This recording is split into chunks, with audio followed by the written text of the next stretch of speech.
వినయాన్ని దాస్యభావంతో ముడిపెట్టకూడదు. వినయం ఆత్మకు సంబంధించిన వైఖరి.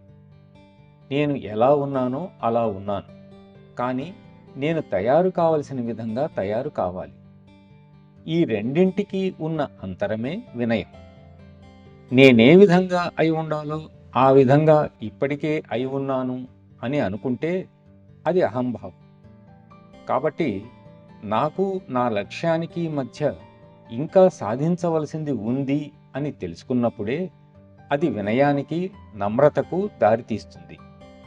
దీనికి మానవ సంబంధాలతో ఏ సంబంధమూ లేదు. ఈ అణిగిమణిగి ఉండడం, వంగి వంగి దండాలు పెట్టడం ఇవన్నీ యాంత్రికమైనవే, కృత్రిమమైనవే. పరిపూర్ణులైన వారు ఎదురైనప్పుడు నమ్రత, వినయ వైఖరి మనలో స్వతహాగా కలుగుతాయి.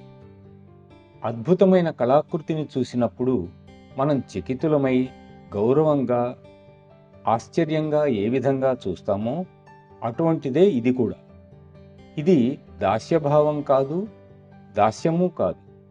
ఇది వినమ్ర భావం. కాబట్టి దాస్యభావం లేకుండా వినమ్రంగా సేవ చేయటమే జీవిత ఉద్దేశ్యం.